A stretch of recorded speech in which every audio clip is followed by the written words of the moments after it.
युधिष्ठिर और यक्ष के प्रश्न।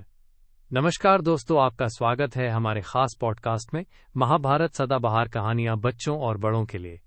आज हम लेकर आए हैं महाभारत के एक बहुत ही रोचक और महत्वपूर्ण प्रसंग की कहानी, जिसमें हमारे प्रमुख पात्र हैं युधिष्ठिर, जो पांडवों के सबसे बड़े भाई और धर्मराज के रूप में जाने जाते हैं, उनके बाकी भाई भीम, अर्जुनन कुल और सहदेव, और एक रहस्यमय यक्ष जो धरती पर धर्म के रूप में प्रकट होता है। ये कहानी महाभारत के वनवास काल की है, जब पांडव जंगलों में 12 वर्षों का कठोर वनवास बिता रहे थे। उस समय वे अनेक परीक्षाओं और चुनौतियों से गुजर रहे थे, लेकिन इस कहानी का केंद्र है वो दिन जब युधिष्ठिर अपने भाइयों के साथ एक तालाब के किनारे पहुंचे।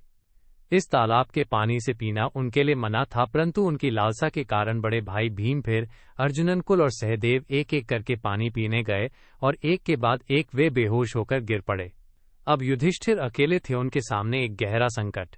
तभी सामने एक यक्ष प्रकट हुआ, जिसने कहा, यदि तुम अपने भाइयों को जीवित करना चाहते हो तो मेरे प्रश्नों के सही उत्तर दो। ये प्रश्न न्याय, धर्म और जीवन के मूल्यों से जुड़े हैं। उद्धरण चिन्ह। तो चलिए इस अध्याय में हम जानते हैं कि युधिष्ठिर ने कैसे बुद्धिमानी और धैर्य से इन सवालों का सामना किया और कैसे उन्होंने नेतृत्व की परीक्षा पास की। युधिष्ठिर के लिए ये पल बहुत बड़ा था। उनके भाई जो उनके साथ हर परिस्थिति में खड़े रहे थे, अब निर्जीव पड़े थे। उनके सामने था एक यक्ष जो स्वयं धर्म का स्वरूप था, और उसके सवाल मुश्किल थे, लेकिन युधिष्ठिर ने हार नहीं मानी। उन्होंने कहा, पूछिए, मैं उत्तर देने की पूरी कोशिश करूंगा। उद्धरण चिन्ह। पहला सवाल था, सबसे बड़ा सुख क्या है? युधिष्ठिर ने तुरंत उत्तर दिया, संतोष सबसे बड़ा सुख है।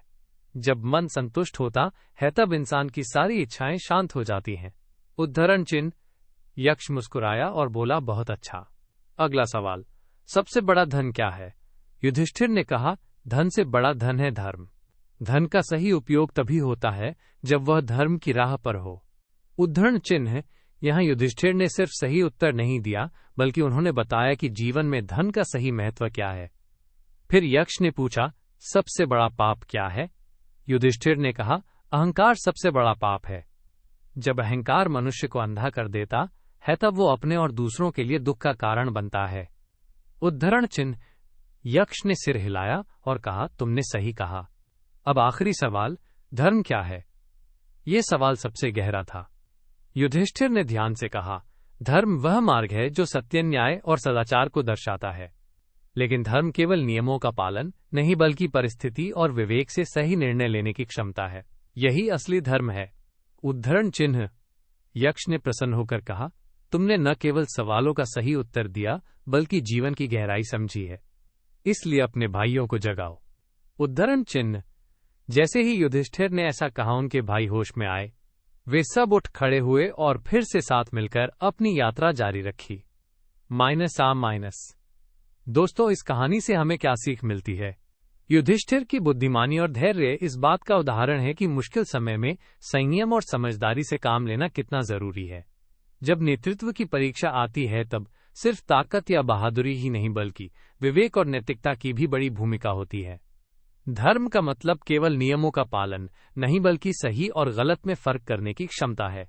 जीवन में कई बार ऐसे मोड़ आते हैं जब हमें अपने अंदर के यक्ष से सवालों का सामना करना पड़ता है। उस वक्त धैर्य, न्याय और विवेक से काम लेना ही हमें सही रास्ता दिखा सकता है।